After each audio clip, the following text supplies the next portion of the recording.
അനന്തപുരത്ത് നമ്മളെ പിന്നെ മിറ്റക്കുന്നിൻ്റെ മുകളിലുള്ള അനന്തപുരത്തുള്ള ഫാക്ടറി ഉണ്ടല്ലോ, ഫാക്ടറിയിൽ നിന്ന് ബോയിലർ പൊട്ടിത്തെറിച്ചിട്ട് വലിയ അപകടവും കാര്യങ്ങളെല്ലാം നടന്നിട്ടുണ്ട്. ഇതിപ്പോൾ ആൾക്ക് എത്രത്തോളം സീരിയസ് ഉണ്ടെന്ന് ഇപ്പോൾ അറിയണ്ടത്തില്ല. ആംബുലൻസും ഫയർ സർവീസും പിന്നെ എല്ലാം ഇവിടെ വന്നിട്ടുണ്ട്. നാട്ടുകാർ ഒന്നാകെ കൂടിയിട്ടുണ്ട്. ബോയിലർ പൊട്ടിത്തെറിച്ച് അതിൻ്റെ ഉള്ളിലുള്ള ഗ്യാസിനുണ്ടെല്ലാം പൊട്ടിത്തെറിക്കുന്നുണ്ട്. താഴത്തെ നമ്മളെ താഴെയുള്ള പോലെ പുരയെല്ലാം ഉണ്ടല്ലോ, പുരൻ്റെ എല്ലാം പിന്നെ ജനലെല്ലാം പൊട്ടിത്തെറിച്ചിട്ടുണ്ട്. നമ്മളെ കണ്ണൂർ കുന്നിന് മുകളിലുള്ള ചില പുരൻ്റെ എല്ലാം ജനൽ പൊട്ടിത്തെറിച്ച് നമ്മളെ നാട്ടിൽ മൊത്തം ഒരു ഭൂമി കുലുക്കം പോലെ എന്തോ ആകാശത്ത് നിന്ന് ഭൂമി പോലത്തെ ഒരു ശബ്ദമാണ് വന്നത്. ഭയങ്കര ജനങ്ങളെല്ലാം ഭയങ്കര ആശങ്കയിലായിട്ടുണ്ട്.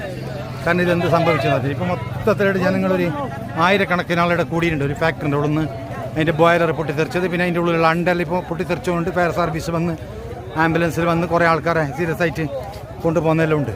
ഇതാണ് ഇപ്പോൾ അനന്തപുരത്ത് നടന്ന സംഭവം. ഇപ്പോൾ കണ്ണൂർ കുന്നിൻ്റെ മുകളിൽ നേരെ മീത്തയുള്ള ഒരു ഫാക്ടറിയിൽ നിന്നാണ് ഈ സംഭവം നടന്നത്. പെട്ടെന്നൊരു അപകടം ഇങ്ങനെ സംഭവിച്ചിട്ട് ഭയങ്കര പ്രശ്നമായി.